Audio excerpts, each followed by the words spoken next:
Hi everyone, Steve Crosby here. Welcome to this edition of Monday Morning Musing. Thank you for being with us, for those of you who have over this past few weeks where we've talked about FatherSon Ministry items. That little booklet is now available in soft cover and Kindle on Amazon if you're interested in pursuing that topic more. I have had some really very encouraging input from folks who found that material very helpful. I really believe it's a small audience because it's kind of a bizarre doctrine, but it's a bizarre doctrine that affects people deeply. And so I've been very encouraged, and I thank you for those who have communicated with me about how helpful that series has been.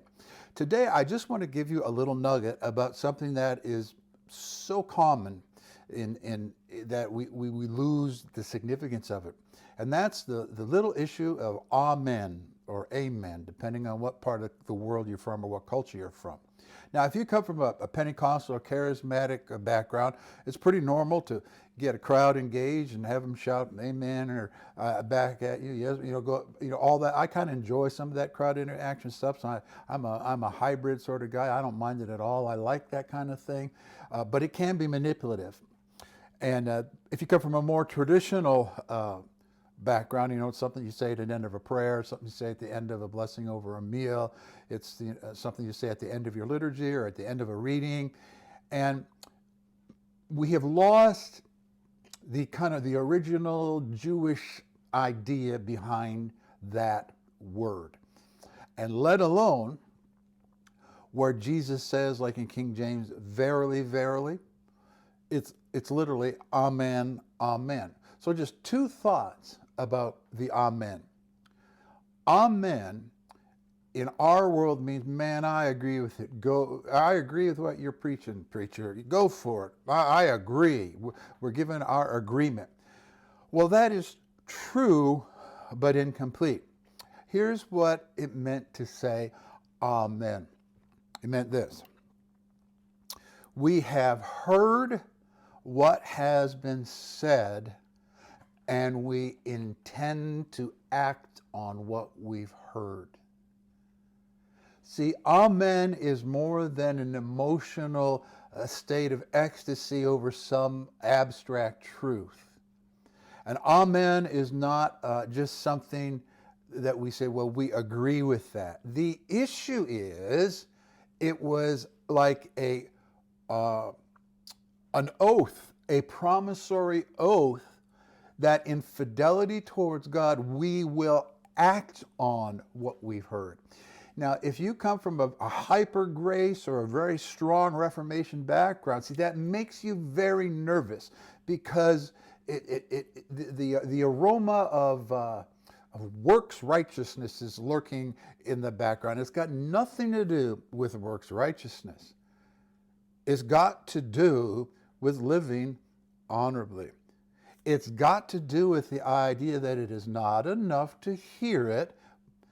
Don't be just hearers, but be doers of what you've heard. Very, very Jewish idea. Very, very common modality of teaching, that rabbinical disciple, rabbi follower thing. It's not enough to hear it, you have to do it.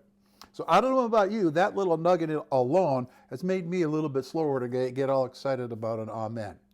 But understanding it like that, it's really an honorable thing. We've heard, and we're going to do something about it. The second thing I'd like to talk to you today about is the verily, verilies of the King James, where Jesus says verily, verily. It's the double amen. It's amen and amen. And it means this. It was basically an honor oath. And what Jesus is saying, that he stakes his honor and his personal integrity on the reliability of what has just been said. And it's the double emphasis of the reliability of it and the double emphasis of get involved in it.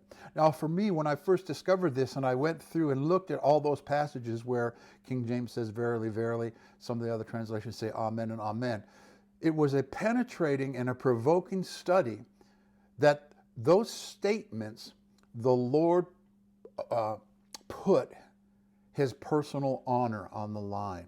And I would encourage you to do a study on that. Look those up. And in your prayer and in your devotion, just think about those things that are said in there where Jesus stakes his honor on the matter.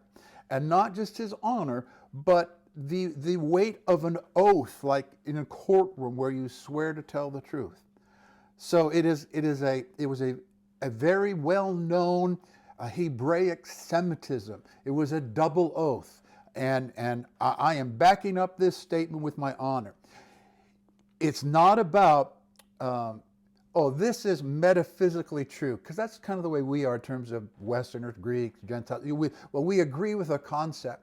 And Jesus is saying, no, what I just said, I am personally invested in what I just said. I have staked my honor on what I've just said. And I found it to be a delightful, thought-provoking, challenging, encouraging meditation. And I encourage you to take a sniff on that, and I think you'll be blown away. See you next time.